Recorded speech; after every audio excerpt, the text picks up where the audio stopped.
KV-1 Almas de Hierro es una película rusa de 2018 que cuenta la historia de la tripulación de un tanque KV-1. Al principio de la Operación Barbarroja, de hecho, al principio de la invasión de la Unión Soviética en 1941 y 1942, este tanque, que es el protagonista de esta película, el tanque KV-1, es el primero de la serie de tanques KB, y KB es en honor precisamente al entonces comisario del pueblo para la defensa de la Unión Soviética, el mariscal Klimt Voroshilov. Eran tanques pesados, con un blindaje mucho más superior al que los alemanes estaban acostumbrados a enfrentar, y que por lo tanto representó una especie de gran terror, de gran temor para las vanguardias blindadas alemanas. Una vez que comenzaron la invasión del país, en junio de 1941, muy bien, pero también tenemos una película que está basada en una historia real, aunque bueno, ligeramente basada en la historia real. ¿Por qué? Porque el protagonista de esta película, Simeón Kanavalov, entonces capitán en la película, pero en realidad un teniente sí era un comandante de tanques. Incluso fue él quien protagonizó una acción bastante distinta durante la Segunda Batalla de Rostov, en julio de 1942, el 13 de julio, Simeón Kanavalov, con su tanque KB-1 que había pasado por varios problemas de mantenimiento, ¿verdad? Varios problemas de funcionamiento en los días y horas anteriores. Realmente protagonizó él solo una hazaña bastante singular, que fue la destrucción de 16 tanques alemanes pertenecientes a 2 divisiones Panzer diferentes, ¿verdad? Además de otros vehículos de reconocimiento. Pero como ya mencioné, esta película se desvía bastante de la historia original de Simeón Kanavalov y va a reinsertar muchos elementos que personalmente me parecieron bastante innecesarios y despectivos para la historia de este héroe de la Unión Soviética. Empezando por lo que me gustó de esta película, tengo que ser muy honesto con ustedes. Aquí la parte que realmente más aprecié de esta producción fue el hecho de que solo dura 90 minutos, entonces no se alarga mucho, no te mantiene viéndola mucho tiempo. Algo que realmente no te aporta nada, ¿sabes? Porque para que te guste esta película, amigo, para que te guste el KB, tienes que tener algún nivel de aprecio por el tanque KB-1, que realmente es un vehículo raro. Verlo en pantalla es rarísimo. Entonces, es un vehículo que no vas a encontrar en otras películas y eres consciente de su importancia histórica. Por lo tanto, sí es interesante ver un KB-1 maniobrando en pantalla. Y aunque las escenas de esta película, verdad, la fotografía de esta película no favorece tanto al tanque como otras producciones favorecieron a sus protagonistas, ¿de acuerdo? Entonces, realmente es una gran lástima que no existan muchos otros méritos, como por ejemplo el cine ruso siempre, ¿verdad? El cine ruso de historia militar siempre es muy elegante, ¿no? Con los uniformes, usan los uniformes de manera bastante correcta. Y aquí también tienes el uso de uniformes que son contemporáneos de la época exacta que se está retratando. Sin embargo, amigo, todo lo demás sufre de un descuido que realmente se sale del estándar del cine ruso, como lo conocemos ahora desde finales de la década de 2010 para acá, ¿verdad? Entonces, ¿qué no me gustó de esta película? No me gustó, ¿por qué? No soy de la opinión de que puedas generalizar que las películas rusas son malas, ¿no? Existen excelentes películas rusas por ahí, ya mencioné algunas de ellas aquí. El último que vi, por ejemplo, fue algo que es muy parecido con esta película aquí, pues es el T-34, ¿ok? La película del T-34 es una buena película, amigo. Es una película para sentarte en el sofá, comer tus palomitas o tomar tu bebida, relajarte y disfrutar esas casi 2 horas ahí. Sentado frente al sofá, te diviertes y sales satisfecho con la experiencia. ¿Por qué? Porque el T-34 tiene una buena producción, tiene un esmero historiográfico muy bueno y sabe muy bien lo que quiere ser. En mi crítica de T-34 dije, esta película es una película disparatada que sabe que es disparatada, actúa como tal y entrega un disparate de primera calidad. Pero el KB-1 no sabe lo que quiere ser, amigo. ¿Por qué? Quiere ser una película seria, se presenta como una película seria, pero lo ridículo involuntario contenido en la trama, en las acciones de los personajes, en las actuaciones y en la ejecución de las escenas de combate, le quitan la seriedad a la película. Desde el momento en que la película comenzó hasta el momento en que terminó, de forma bastante abrupta, incluso no, tiene un cierre completamente inesperado. Tuve la notoria sensación, hermano, de que estaba anestesiado, que no podía sentir nada de lo que realmente se estaba presentando en la pantalla, representado en la pantalla. Para mí, no hubo sensación de apremio, no hubo emoción dramática, no hubo sensación de urgencia, no hubo emoción alguna. Ni en las escenas de combate, ni en las innumerables, mucho más numerosas, escenas de charla inútil. En ese campamento alrededor del cual parece girar toda la película, ¿no? Ese campamento de los tanquistas soviéticos. Bueno, todo eso, amigo, para mí se centra en la elección del actor que interpretó a Semyon Konovalov en esta película y en la representación que el guión le da a este actor, ¿no? Porque todas las decisiones que este tipo toma en la película son pésimas. El tipo no tiene carisma personal, el actor no lo tiene, su interpretación no lo tiene.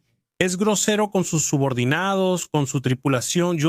Él protagoniza unas escenas que te hacen preguntarte, espera, esto debe tener algún tipo de compensación al final, ¿no? Como si fuera una redención del personaje, pero la película se va acercando al final y él no cambia en nada. En su personalidad, pues, sabes, no cambia nada en sus acciones. Y te das cuenta de que, oye, él esencialmente dejó a una tripulación que parecía ser novata a una muerte segura, ¿verdad? Al principio de la película, él se niega a rescatar a un T-34 porque quería darles un sermón a los tripulantes de ese T-34. Y además de hacerse el rudo, el grandioso, él. Instantes después de ignorar una información de que había un Panzer IV escondido todavía, ¿verdad? Sin ser localizado, él ignora la información.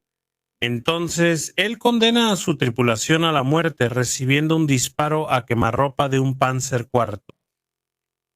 Y sabes que eso ocurre en los primeros 5 minutos de la película y piensas que el tipo va a cambiar, ¿verdad?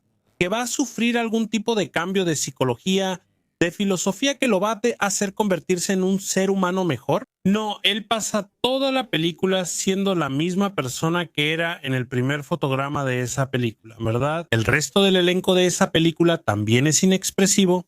El resto del elenco no salva de ninguna manera lo que ya es malo con el protagonista. Tenemos, por ejemplo, a la tripulación, la segunda tripulación, la nueva tripulación de Konovalov, que está compuesta por sujetos que te das cuenta claramente de que el guión los convirtió en el alivio cómico. Por ejemplo, el cargador, el tirador llega presumiendo, ¿no? Presentándose como el mejor tirador, un diálogo medio raro ahí con el cargador gordito, ¿no?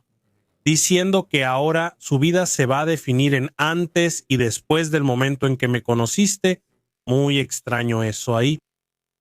Y tenemos que destacar aquí el papel, ¿no? Hablé de falta de expresividad en esta película, pero tenemos que destacar el papel, hermano, de esa actriz Olga Pagalina que interpreta a esa ingeniera, un personaje femenino que fue insertado en la trama para ser una especie de punto focal de un triángulo amoroso al estilo Pearl Harbor, ¿sabes? Como el de Kate Beckinsale allá en 2001. Entonces, me parece que los guionistas quisieron insertar ese elemento en una historia sobre tanquistas soviéticos en la Segunda Guerra, porque, hermano, esa mujer no tiene el menor sentido su actuación. Ella no se proyecta emocionalmente en ningún momento de la película.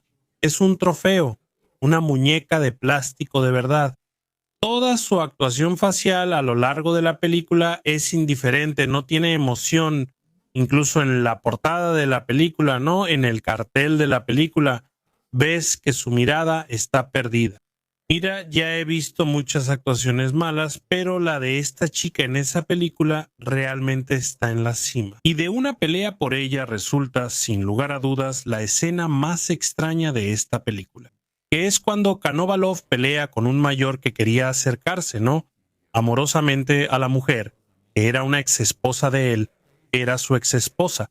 Solo después te enteras y de repente llega el coronel del regimiento blindado y va a separar a los dos y el coronel. Increíblemente se parece mucho al mariscal de la Unión Soviética, Grigori Kulik, que fue indiscutiblemente el peor de los mariscales de la Unión Soviética en términos de incompetencia. ¿Verdad? Pero el coronel, amigo, simplemente separa a los dos. Es increíble eso, no se puede creer eso. Hasta ahora que vi, él separa a los dos y dice, resuelvan esto en el partido de fútbol. Y entonces el tipo lanza un balón. Y de repente el campamento del regimiento blindado se convierte en un campo de fútbol, se convierte en una cancha de fútbol, no sé qué. Y los tipos empiezan a jugar ahí para poder resolver la tensión causada por la pelea por la ingeniera. Muy extraño. Pero hablando de tanques, ¿no? Esta película es una película de blindados, así que tenemos que hacer un análisis aquí de los blindados en esta película, además de las actuaciones. Pero amigo, lo primero que noté justo al principio de esta película fue lo extraño en la representación de los tanques, que aunque tienen el KB-1 funcional, original, y es muy bonito de ver, tenemos una escena de 1941 todavía, ¿ok? Porque Konovalov, él es herido en septiembre de 1941, agosto o septiembre de 1941, y en la película él es herido. Su tripulación es destruida por un Panzer IV de cañón largo, ¿verdad? Un Panzer IV FF2.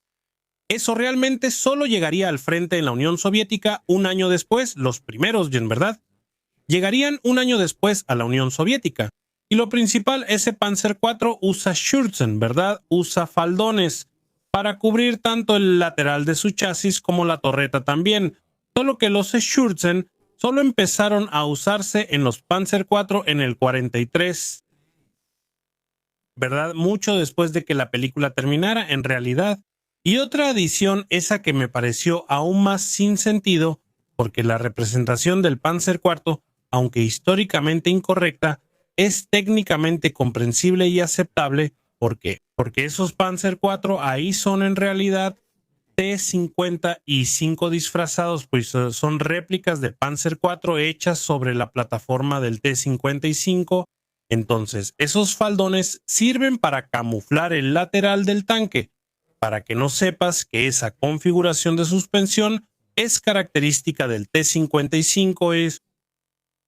Está bien, no hay muchos Panzer IV originales están circulando por ahí, ¿verdad? Para ser usados en películas, está bien. Pero justo después de eso, la producción muestra en abril de 1942, que es cuando el resto de la película ocurre, un T-34-85. Y es un uso bastante grande del T-34-85, que solo llegaría al frente de batalla a principios de 1944. Entonces, por la cantidad de T-34-76 que Rusia tiene hoy en día, y que incluso la película muestra, ¿no? Algunos de ellos, yo sí pensé que fue un descuido, ¿no? O sea, un pecado así inexplicable. El uso del T-34-85, hasta porque al principio de la película lo primero que ves ahí, en los letreros, es que esa película fue apoyada por la Sociedad Rusa de Historia Militar. Entonces, eso me causa una extrañeza muy grande, ¿no? Por último, ahí aparece un Willys, ¿no? De un Willys MB ahí en medio del campamento. Y por más que sepamos que la Unión Soviética realmente recibió muchos de esos MBs, ¿no? Y también Ford GPW cerca de 50,000 de ellos a lo largo de la guerra por el programa Land-Lease en esa época, todavía no existía esa estandarización con esa parrilla de 9 ranuras que en realidad fue creada por Ford y que llegaría más hacia finales del año 1942. Entonces, eso es una preserie importante. Ese vehículo ahí está algunos meses desplazado en la línea de tiempo real, ¿no? Está bien, son solo algunos meses y el vehículo ni siquiera tiene tanta importancia, así, para la trama, ¿no, verdad? Pero tenemos, hermano, una diferencia enorme ahí, y que es ilógica. Y parece que el equipo técnico de la película ignora completamente o ignoró completamente los consejos de la Sociedad Rusa de Historia Militar. Que es en esa escena de la aldea. El primer ataque que la tripulación del KV-1 hace, ¿verdad? Con un tanque medio semifuncional, se descompone en medio de la acción. Entonces, ellos hacen un reconocimiento contra ese pueblito y ahí Konovalov le dice al conductor que dé reversa en una subida, ¿verdad? En una pequeña colina que hay. Entonces, él expone en realidad todo el tanque y la zona frágil del motor en la parte trasera, ¿verdad? Al fuego de los tanques alemanes. Mientras tanto, él destruye ahí 3 tanques alemanes seguidos. Esa escena está basada, verdad, al menos inspirada en una acción real de Simeón Konovalov, pero en la cual él usó el terreno justamente de la forma contraria. Él escondió la mayor parte del tanque en un terreno, en un relieve, dejó solo la cubierta de la torreta afuera, y ahí logró destruir varios tanques alemanes desde una posición oculta. Pero en la película hace exactamente lo contrario, expone el tanque entero mucho más de lo que normalmente estaría expuesto. Y mientras él acierta todos los disparos, y todos los disparos causan explosiones en los tanques alemanes simplemente no aciertan nada. Incluso con el tanque detenido porque el motor estaba apagado en esa escena y con todas las áreas vitales de la parte superior del tanque expuestas. Eso me pareció muy irreal, ¿no? Y luego también tenemos esa escena donde la tripulación del KB-1 combate como infantería, que es una orden que francamente no puedo concebir, ¿no? Si la principal pieza del componente del combate blindado es la tripulación, la que más tarda en ser entrenada, incluso una tripulación experimentada, que es más valiosa que una tripulación novata, ¿cómo es que los empleas como infantería? Y puedes simplemente reponer el tanque más rápido, porque se producen varios tanques por día, pero una tripulación tarda meses en ser reemplazada.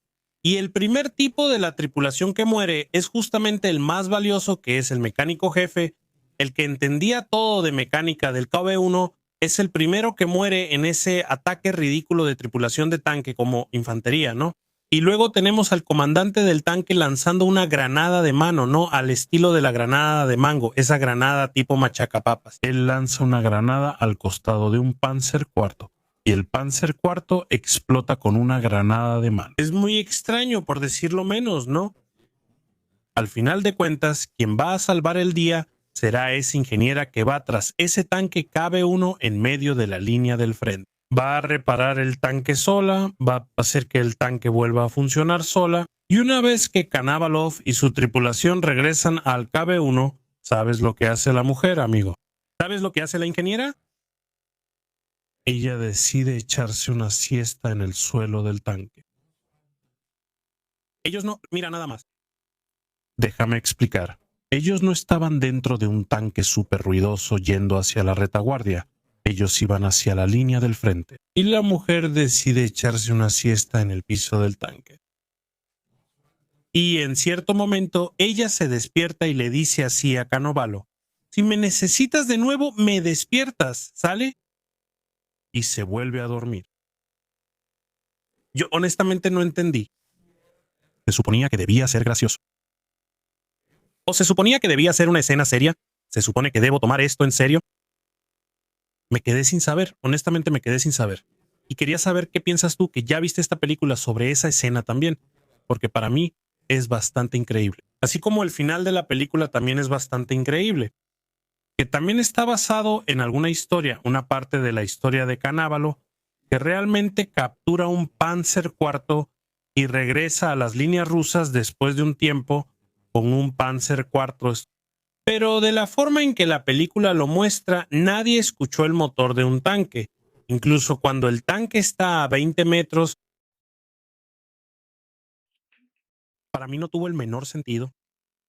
Y así, en mi opinión, después de haber visto durante 90 minutos esta pieza macarrónica de cinematografía rusa histórica de la Segunda Guerra Mundial, sobre tanques. Un tema que me gusta tanto y del que ya he visto tantas buenas películas provenientes del mismo país. KB-1, Almas de Hierro. Se merece un pequeño aplauso, ¿eh? Piedad de un cañón. Pero dime tú, ¿ya viste KB-1? Almas de Hierro, ¿qué te pareció? ¿No estás de acuerdo conmigo? Comenta aquí en los comentarios, quiero saber qué piensas. Si te gustó este video, compártelo con tus amigos, también danos un like. No olvides suscribirte a la Sala de Guerra para que no te pierdas nada más, porque yo me despido por ahora. Te agradezco nuevamente por vernos y un fuerte abrazo de la Sala de Guerra.